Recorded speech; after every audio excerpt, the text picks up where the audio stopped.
Assalamualaikum warahmatullahi wabarakatuh. Salam literasi. Sahabat-sahabat literasi, kita lanjutkan membaca novel buku Dunia Sophie karya Justin Girder.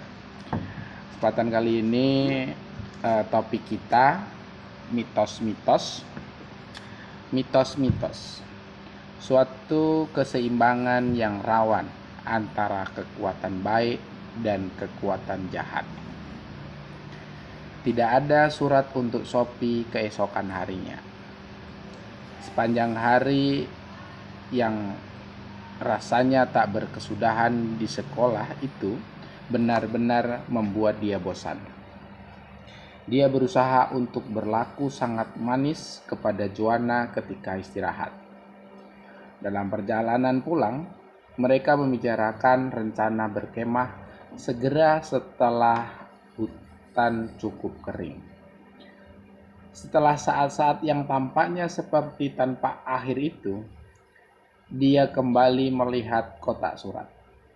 Mula-mula, dia membuka sebuah surat dengan cap pos Meksiko. Itu dari ayahnya. Dia menulis tentang kerinduannya yang sangat dalam untuk pulang dan bagaimana untuk pertama kalinya dia berhasil memukul dada kapten kepala. Selain itu, dia sudah hampir selesai membaca tumpukan buku yang dibawanya berlayar setelah cuti musim dinginnya. Dan kemudian, itu dia, sebuah amplop coklat dengan namanya tertera di sana. Setelah meninggalkan tas sekolah dan semua surat lainnya di dalam rumah, Sophie berlari menuju sarang. Dia menarik keluar halaman-halaman ketikan baru dan mulai membaca. Gambaran mitologis dunia. Halo Sophie, banyak yang harus kita lakukan. Maka kita akan mulai tanpa menundanya lagi. Yang kita maksud dengan filsafat adalah cara berpikir yang sama sekali baru yang berkembang di Yunani sekitar 600 tahun sebelum kelahiran Kristus. Hingga masa itu, semua pertanyaan yang diajukan oleh manusia dijawab oleh berbagai agama. Penjelasan-penjelasan agama ini disampaikan dari generasi ke generasi dalam bentuk mitos. Mitos adalah sebuah cerita mengenai dewa-dewa untuk menjelaskan mengapa kehidupan berjalan seperti adanya. Selama ribuan tahun, banyak sekali penjelasan mitologis bagi pertanyaan-pertanyaan filsafat yang tersebar ke seluruh dunia. Para filosof Yunani berusaha untuk membuktikan bahwa penjelasan-penjelasan ini tidak boleh dipercaya. Untuk memahami cara berpikir para filosof awal ini, kita harus paham dahulu bagaimana rasanya memiliki suatu lukisan mitologis tentang dunia. Kita harus mengambil contoh beberapa mitos Skandinavia. Kamu barangkali pernah mendengar cerita tentang Thor dan palunya sebelum agama Kristen masuk Norwegia. Orang-orang percaya bahwa Thor mengendarai sebuah kereta yang ditarik 2 ekor kambing melintasi angkasa. Ketika dia mengayunkan palunya, akan terdengar guntur dan halilintar. Kata guntur dalam bahasa Norwegia, Tordon, berarti raungan. Thor dalam bahasa Swedia, kata untuk guntur adalah aska. Aslinya asaka, yang berarti penjelasan dewa.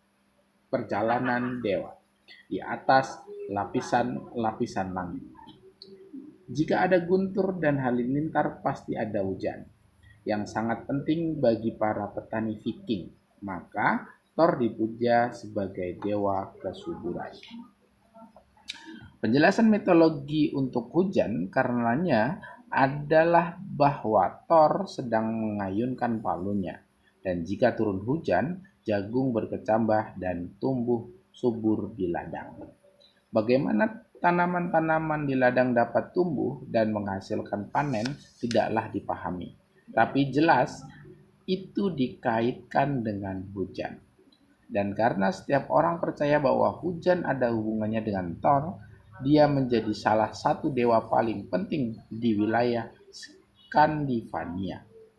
Masih ada alasan lain mengapa Thor dianggap penting, suatu alasan yang berkaitan dengan seluruh tata dunia.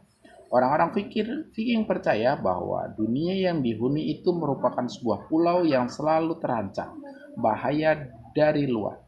Mereka menyebut bagian dunia ini Midgard, yang berarti kerajaan di tengah.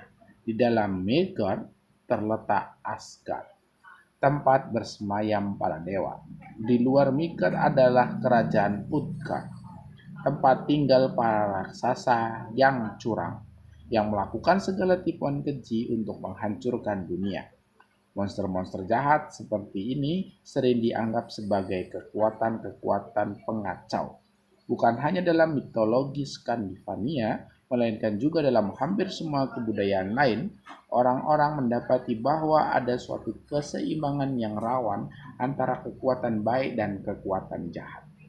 Salah satu cara yang digunakan para raksasa untuk menghancurkan Mika adalah dengan menculik Freyja, dewi kesuburan. Jika mereka dapat melakukan ini, tidak ada yang dapat tumbuh di ladang dan para wanita tidak dapat lagi mempunyai anak. Maka penting sekali untuk mencegah usaha para raksasa ini. Thor adalah tokoh utama dalam pertempuran melawan para raksasa. Palunya bukan hanya digunakan untuk membuat hujan, melainkan juga merupakan senjata yang menentukan dalam pertempuran melawan kekuatan-kekuatan pengacau yang berbahaya. Palu itu memberi Thor kemampuan yang hampir tanpa batas. Misalnya, dia dapat melemparkannya ke arah para raksasa itu dan membunuh mereka. Dan dia tidak perlu khawatir palu itu hilang, sebab ia selalu kembali kepadanya persis seperti bumerang. Inilah penjelasan mitologis bagaimana keseimbangan alam dipertahankan dan mengapa selalu terjadi pertempuran antara kebaikan dan kejahatan. Dan inilah tepatnya jenis penjelasan yang ditentang oleh para filosof. Namun, ini bukan masalah penjelasan semata. Manusia tidak dapat hanya duduk terpangu dan menunggu para dewa turun tangan, sementara bencana seperti kekeringan dan wabah melanda. Mereka harus bertindak sendiri dalam perjuangan melawan kejahatan. Ini mereka lakukan dengan menjalankan berbagai upacara agama atau ritus. Upacara keagamaan paling penting di zaman kejayaan Skandinavia adalah upacara persembahan. Memberi persembahan kepada seorang dewa dapat meningkatkan kekuatan dewa tersebut. Misalnya, manusia harus memberikan persembahan kepada para dewa untuk memberi mereka kekuatan guna mengalahkan kekuatan pengacau. Mereka dapat melakukan hal itu dengan mengorbankan seekor binatang kepada sang dewa. Persembahan untuk Thor biasanya adalah seekor kambing. Persembahan untuk Odin biasanya berbentuk pengorbanan manusia. Mitos yang paling terkenal di negeri-negeri Skandinavia berasal dari puisi Edik, syair Trip. Puisi itu menceritakan bagaimana Thor ketika bangun dari tidurnya mendapati bahwa palunya hilang.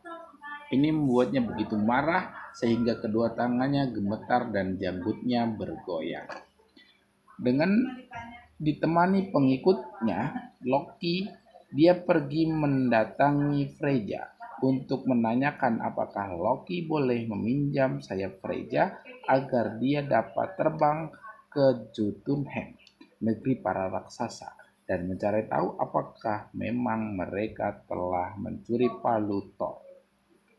Di Jotunheim, Loki bertemu dengan Thrym, para raksasa, yang membual bahwa dia telah menyembunyikan palu itu 7 lapisan di bawah bumi, dan dia menambahkan bahwa para dewa tidak akan mendapatkan kembali palu itu kecuali jika Freyja diserahkan kepada Thrym sebagai mempelainya. Dapatkah kamu membayangkan, Sophie? Tiba-tiba para dewa mendapati diri mereka berada di tengah peristiwa penyanderaan. Para raksasa telah merampas senjata pertahanan paling penting milik dewa-dewa. Itu adalah situasi yang sama sekali tidak dapat diterima. Selama raksasa itu memiliki palu Thor, mereka sepenuhnya menguasai dunia, para dewa, dan makhluk hidup lainnya. Sebagai pengganti palu itu, mereka menuntut Freja. Tapi ini sama sekali tidak dapat diterima. Jika para dewa harus menyerahkan dewa kesuburan mereka, dia yang melindungi seluruh kehidupan. Rumput akan lenyap dari ladang dan semua dewa dan makhluk hidup lainnya akan mati. Situasinya benar-benar seperti menghadapi jalan buntu. Loki kembali ke Aska. Demikian dikisahkan dalam mitos dan menyuruh Freja untuk mengenakan gaun pengantinnya sebab dia, harus mengawini si raja raksasa. Freja sangat marah dan mengatakan orang-orang akan mengira dia benar-benar gila lelaki jika dia setuju untuk mengawini seorang raksasa. Kemudian Dewa Heimdall mendapat sebuah gagasan. Dia menyarankan agar Thor berpakaian seperti seorang mempelai wanita dengan rambut ditata ke atas dan dua batu di balik tuniknya. Dia akan tampak seperti seorang wanita. Dapat dipahami, Thor tidak begitu bersemangat menanggapi gagasan itu. Namun dia akhirnya menerima bahwa inilah satu-satunya cara agar dia dapat memperoleh palunya. Thor pun membiarkan dirinya didandani dengan pakaian pengantin wanita dan Loki sebagai pengiring pengantinnya. Jika dikemukakan dengan istilah masa kini, Thor dan Loki adalah dewa-dewa yang menjadi pasukan anti-teroris. Dengan menyamar sebagai wanita, misi mereka adalah menerobos benteng para raksasa dan merebut kembali paru Thor. Ketika dewa-dewa tiba di Jotunheim, para raksasa mulai mempersiapkan pesta perkawinan. Tapi selama berlangsungnya pesta, sang mempelai wanita, yaitu Thor, mengganyang seekor sapi utuh dan 8 ekor ikan salmon. Dia juga minum 3 barel bir. Dia mengherankan Trim. Jati diri yang sesungguhnya dari pasukan komando itu hampir terungkap. Tapi Loki berusaha untuk mengalihkan bahaya dengan menjelaskan bahwa Freja telah menanti-nanti saat untuk datang ke Jotunheim dengan tidak sabar sehingga dia tidak mau makan selama seminggu. Ketika Trem mengangkat kerudung sang mempelai untuk menciumnya, dia terkejut mendapati dirinya berhadapan dengan mata Thor yang membara. Sekali lagi, Loki menyelamatkan situasi dengan menjelaskan bahwa sang mempelai tidak tidur selama seminggu, sebab dia demikian bahagianya menghadapi perkawinan itu. Setelah mengetahui hal itu, Trem memerintahkan agar palu itu dikeluarkan dan ditaruh di pangkuan sang mempelai selama berlangsungnya upacara perkawinan. Tawa Thor membahana ketika dia diberi palu. Mula-mula dia membunuh Trem dengan itu, dan kemudian menghabisi para raksasa dan seluruh keluarga mereka. Dan dengan demikian, kisah penyanderaan yang mengerikan itu berakhir bahagia. Thor, sang Batman atau James Bond dari kalangan para dewa, sekali lagi berhasil menaklukkan kekuatan jahat. Sekian dulu cerita mitosnya, Sophie. Namun apa makna yang sesungguhnya di balik itu? Cerita tersebut tidak dibuat untuk hiburan semata. Mitos itu juga berusaha untuk menjelaskan sesuatu. Inilah salah satu tafsir yang mungkin. Ketika kekeringan melanda, orang-orang mencari penjelasan mengapa tidak turun hujan, melainkan itu karena para raksasa telah mencuri palu Thor. Barangkali mitos itu merupakan suatu upaya untuk menjelaskan adanya musim yang berubah-ubah dalam setahun. Pada musim dingin, alam mati sebab palu Thor ada di Jotunheim. Tapi pada musim semi, dia berhasil merebutnya kembali. Maka mitos itu berusaha untuk memberikan penjelasan kepada orang-orang mengenai sesuatu yang tidak dapat mereka pahami. Namun, mitos bukan semata-mata penjelasan. Orang-orang juga menjalankan upacara-upacara keagamaan yang berkaitan dengan mitos-mitos tersebut. Kita dapat membayangkan bagaimana tanggapan orang-orang terhadap kekeringan atau kegagalan panen dengan menciptakan suatu drama mengenai peristiwa-peristiwa dalam mitos itu. Barangkali seorang pria dari desa akan berpakaian sebagai seorang mempelai wanita dengan batu untuk mengganjal dadanya, untuk mencuri kembali palu dari kawanan raksasa. Dengan melakukan ini, orang-orang berusaha mengambil tindakan untuk mengundung hujan sehingga tanaman akan dapat tumbuh di ladang mereka. Banyak sekali contoh dari bagian-bagian dunia lain mengenai cara-cara orang mendramatisasi mitos mereka menyangkut musim untuk mempercepat proses alam. Sampai sekarang, kita hanya melihat sekilas ke dunia mitologi Skandinavia, namun mitos yang ada tak terhitung jumlahnya menyangkut Thor dan Odin, Reyr dan Freyja, Holder dan Balder, serta banyak dewa lainnya. Pandangan mitologi semacam ini tentang berkembang di seluruh dunia ketika para filosof mulai mengusiknya. Gambaran mitologis dunia juga hidup di Yunani ketika filsafat pertama mulai berkembang. Cerita-cerita tentang para dewa Yunani telah diturunkan dari generasi ke generasi selama berabad-abad.